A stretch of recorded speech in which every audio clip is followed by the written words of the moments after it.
kini oras sa pag-ampo, Pastor ba? Oh.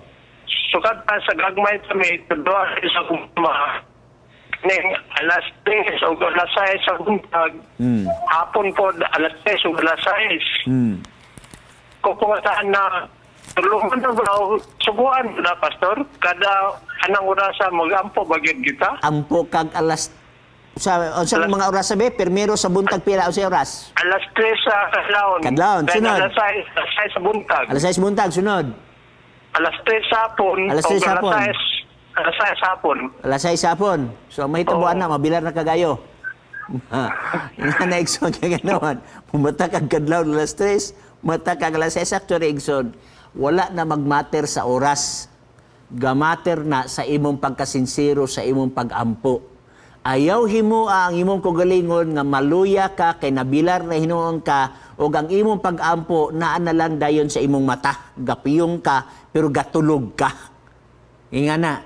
So, ang sincerity, ang kasing-kasing. Hinon, sa Biblia, wa ko kabasa diya nga kinahanglan mo mata kag alas 3, mata kag alas 12. Napamagi alas 12 gabi wa ko kabasa sa Biblia na. Ang ako nabasa sa Biblia din Igsoon, for example, kaning sa Hosea. Hosea kapitulo 1 bersikulo 8. Ayaw pag-ibulag kining basahon sa kasuguan sa imong baba. Hinunoa magpamalandong kaniana sa adlaw o gabi. Unsa? Adlaw o gabi. Aron himatngunan mo sa pagbuhat sumala sa tanan nga gisulat dinha. Kay sa ingon ni ana, ikaw magmauswagon sa imong panaw ug unya makabot mo ang kauswagan. Okay? So, uswag magyapon ka, ampo ka og adlaw o gabi na ayaw na lang pagbilar nga mo mata pag alas 12, mata pag alas 3, ang mahitabo nimo na Igsoon, maluya ka. Pagkaluya nimo, ang imong inampuan, mura na lang nagtapaw kay nga naman nagluhod ka pero tulog. Okay? Fala Igsoon. Sunod mo lang po na kumaha sa madungog bitaw radyo, Pastor, na alas 6 o alas 3, radyo, telebisyon. Mamatana ko lang yung isa kumama mag-ampod na ito. So kung nadungog ni mo sa radyo television, recorded na siya. Mas maayo unta nga nag-live sila, nga nagmatag alas 3, live sila nga mga Igsoon, mag-ampo na ta. Wala man. Recorded man na siya.